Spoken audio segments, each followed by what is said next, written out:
बड़ी ही कुशलता से योग की क्रियाओं को भाषा में समाविष्ट किया है। इसके साथ ही सर्वप्रथम आता है शब्द रूप। 5वें नंबर पर हम पढ़ेंगे शब्द रूप।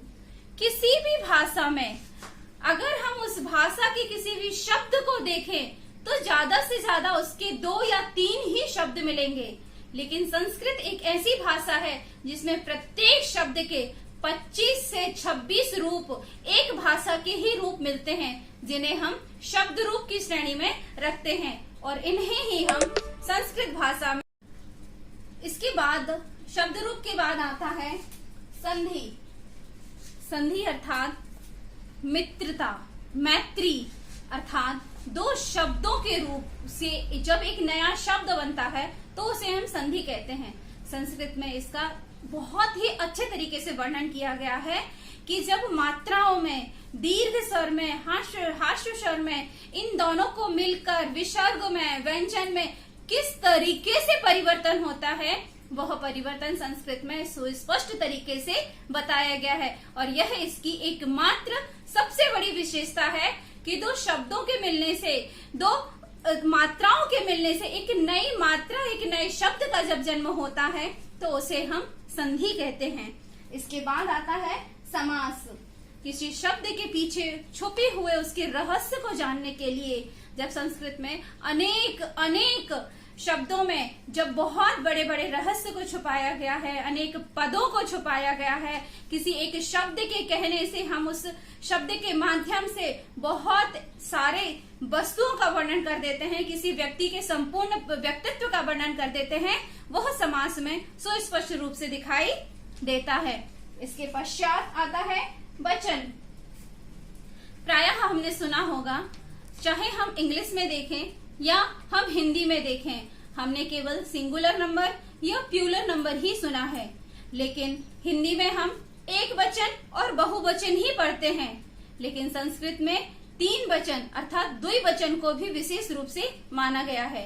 एक वचन, द्विवचन और बहुवचन, यह केवल एकमात्र भाषा है जिसमें एक साथ किसी शब्द के 3 वचनों में परिवर्तन कर सकते हैं। अर्थात इसके साथ ही अन्य भाषाओं में हम केवल 2 वचन में ही परिवर्तन कर पाते हैं।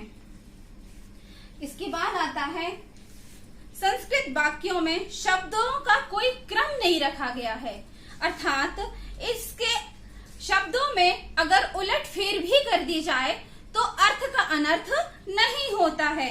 ऐसा इसलिए होता है क्योंकि शब्द, विभक्ति और वचनों के अनुसार क्रम बदलने पर इसका सही क्रम सुरक्षित रहता है। जैसे कि कहा जाता है अहम गृहम गच्छामि, इसको हम इस तरीके से भी कह सकते हैं कि गच्छामि गृहम अहम, अर्थात मैं घर जा रहा हूँ।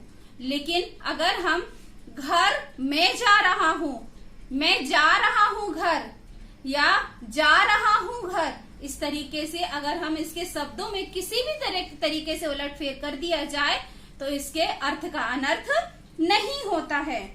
संस्कृत विश्व की सर्वाधिक पूर्ण एवं तर्क सम्मत भाषा है। इसका अर्थ यह है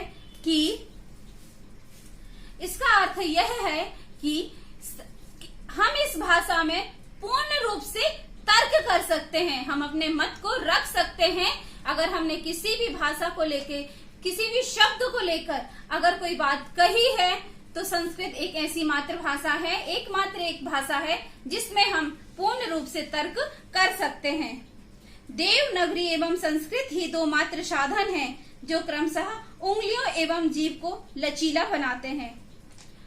एक बार का आपको उदाहरण सुनाते हूँ। एक बार विदेश में, अमेरिका जैसी महान देशों में जहाँ हमेशा कुछ न कुछ नई खोज होती रहती है, वहां पर जब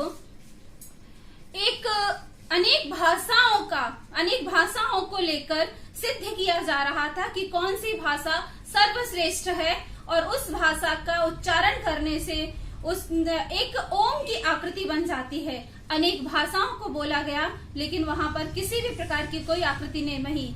जब संस्कृत के सर्वप्रथम उच्चारण ओम का उच्चारण किया गया तो जब ओम के उच्चारण करने से उस वाले जो कुछ वस्तुएं रखी हुई थी वो अचानक ही उन वस्तुओं में परिवर्तन हुआ और वह वस्तुएं ओम की आकृति में परिवर्तित हो गईं।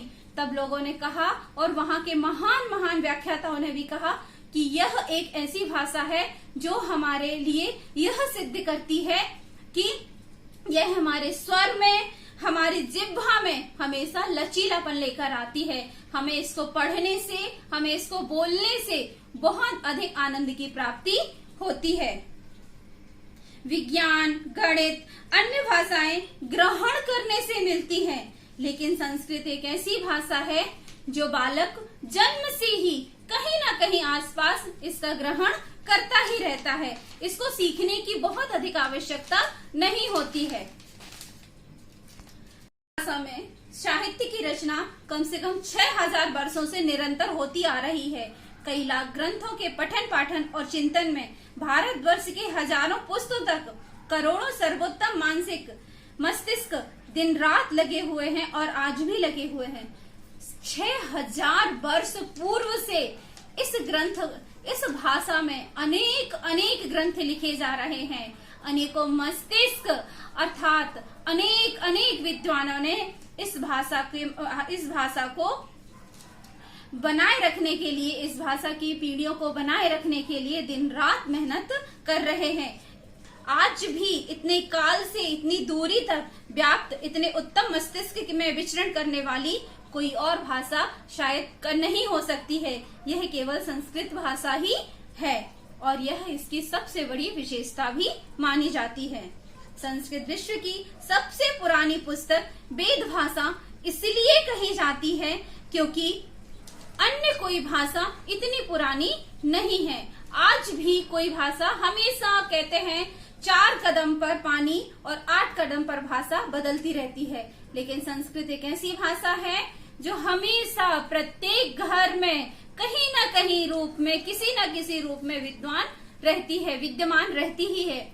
हमारे पूजन में, हमारे शब्दों में, हमारे दैनिक दिनचर्या में यह कहीं न कहीं किसी न किसी रूप में हमारे लिए शामिल रहती है। इसके साथ आता है इस प्रकार अनेक विशेषताओं की धनी यह संस्कृत भाषा हमारी देववाणी भाषा है।